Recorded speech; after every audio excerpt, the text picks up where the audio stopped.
I'm kinda convinced this movie is sponsored by Windows XP. I just can't prove it. I'm talking about this hell of a show, Spy Kids 3D. I was having a fantastic day. I woke up, decided today's good. Too good. Why not ruin a perfectly good day and rewatch my childhood favorite of mine? Let's talk about how this movie personally taught me something. If your audience is 8 years old, you don't need a good CGI. If you're not familiar with Spy Kids series, congratulations. You're not old. But it was sure as heck popular when I was a kid. But I envy those who haven't seen it yet. Although now that I think about it, I'm about to show it to you. But if I suffered, so should you. Of course, in the spirit of the movie being 3D and all, and since they practically begged us to watch it with 3D glasses, I'm about to do the same and watch it with 3D glasses on. But not any glasses deemed 3D acceptable. This movie was released in 2003. We had cardboard glasses back then. Guys, I can see in 4K now that actually the quality improved drastically. But honestly, I need to watch the movie, so. The movie starts by Juni Cortez showing the glimpses of his life after his retirement. I'm an ex-secret agent. My name is Juni Cortez. So Juni gets a call from the US president, who amazingly is a former head of the OSS. He tries to convince Juni to rejoin the OSS because his sister is missing. Well then, hold on to your seat, because here's the reality. Your sister's missing. They fill Juni in on what happened to his sister Carmen. Apparently, she got stuck in a game called Game Over. I'm sorry, I have to say that before we continue. What's wrong with the movie giving most of his female characters ponytails? And why do they have to work up in the air? Can their cubicles be on the floor? Nah, I'm sure they have a good and well thought explanation behind it. Or not. What do you know about a video game called Game Over?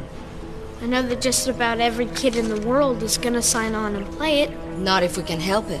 And are you telling me a game developer spends years of his life to develop a game to just call it the corniest name possible? Game Over? Who came up with this? Don't pay whoever did. Anyway, as you might have guessed, the game is a trap. Once plugged into the game, parents won't even be able to get their children's attention. What else is new? This is different.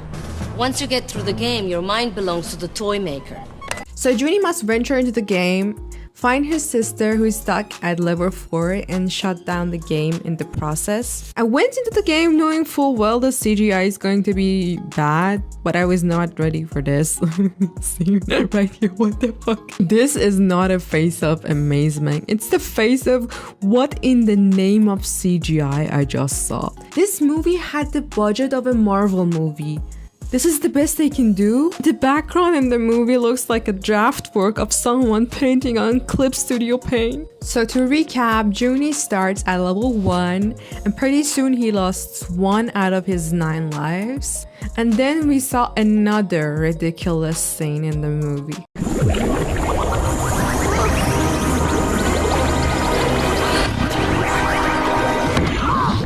He meets with 3 beta testers named Francis, Arnold, and Rez, and they are basically knockoff Power Rangers. So these Power Rangers tricked him into losing his life and flew him into the moon.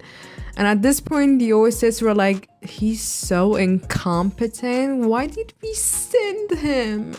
So they lend a helping hand and they gave him the opportunity to choose one assistant. Enter wheelchaired grandpa. That was fast. The toy maker is here? You know him? I've been hunting him down for 30 years, June. 30 years? The same guy OSS found in 3 minutes? I thought grandpa worked for the OSS.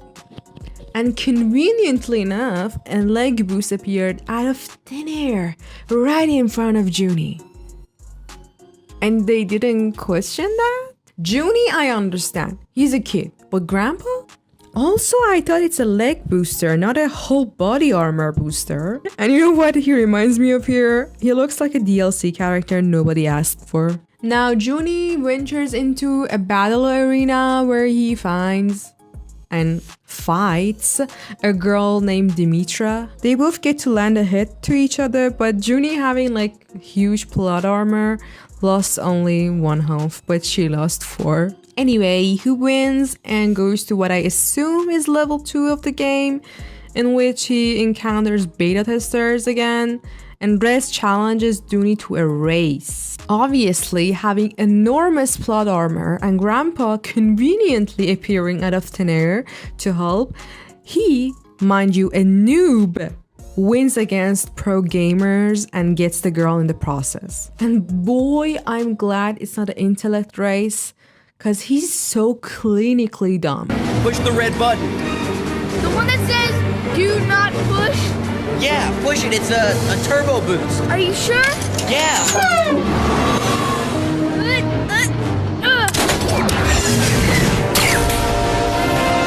Winning this mega race allows him to go to level 3. Upon entering level 3, Junie and Arnold are forced to fight each other, and we saw it coming because out of nowhere, randomly Arnold decides to tell us his sob story for the viewers to feel bad about him. Junie was about to lose, but Dimitra swaps places with him and gets a game over instead.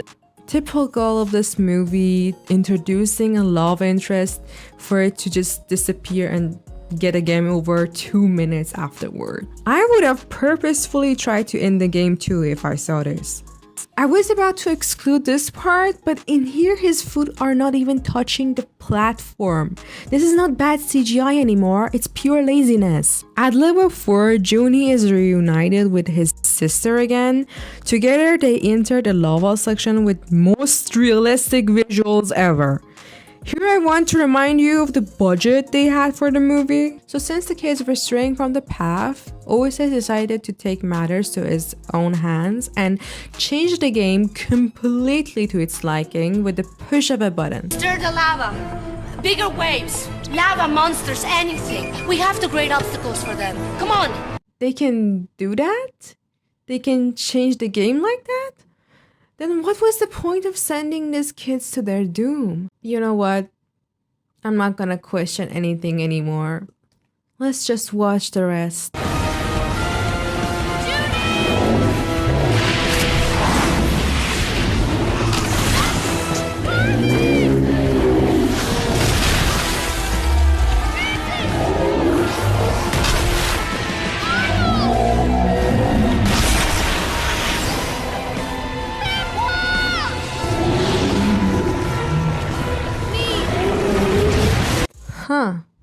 That was not the ending I was expecting from a kids show. So they all died at the end? Roll the credit. The lava. It's cold. Unfortunately, they are still alive. And I say unfortunately because I had to watch this water physics after they got out. But all this wait was worth it because we finally get to see Elijah Wood. Finally, a real star. And he dies in 5 seconds. And you are? I'm the guy. The real guy. The guy? More like the bye. I'm sorry, that was so bad. What was the point of introducing him if you want him dead in 5 seconds? I guess Robert Rodriguez wanted to say something like, yeah, Elijah Wood is starring in the movie, you know? You've got to watch it when he's starring in it. And if they didn't have the budget for it, I would totally understand. But they had the budget to include him at least a little bit longer. Soon after, Junie's girlfriend appears, and in another shock of event, we find out that she's a deceiver. And she was deceiving them the whole time. Then Toymaker unleashes giant robots trying to keep them trapped in the game. And who needs Godzilla when you have a Robozilla?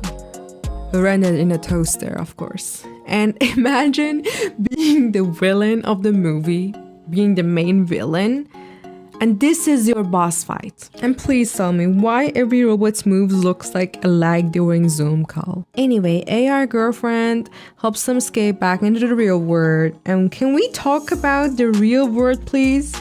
Your team is awful at CGI as it is.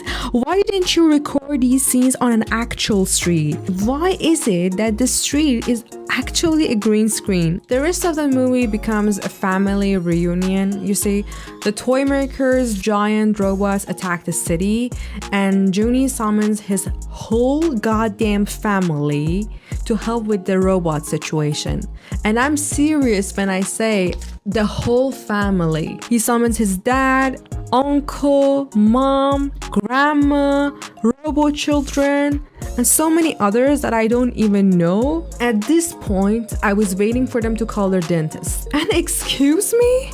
What in the name of everything holy is this fight scene? I'm willing to reduce 3 months of my life if it means I will forget this scene. With the power of wrist slapping, they won and destroyed the robots. But then Grandpa flies...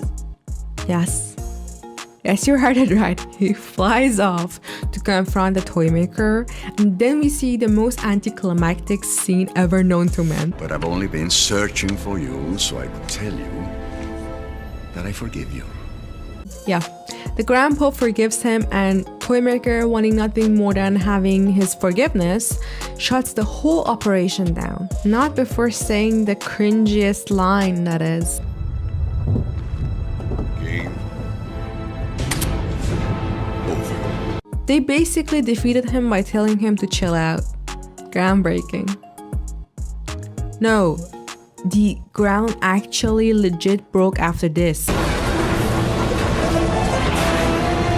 With this, the movie comes to an end with an awkwardly long outro. To family. To family. To family. To family. To family. To family. To family. To family. 2 hours later. To family.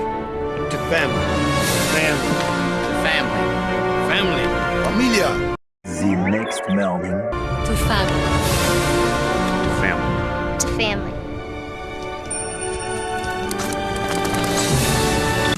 Yeah, the whole 20 members they called upon had to separately say the theme of the movie out loud, as if the dialogues weren't cringy enough. So if you like this video, the best thing you can do right now is to subscribe to us so I can make more videos like this one. If you like this one, please watch this one as well. Love you. See you. Bye bye.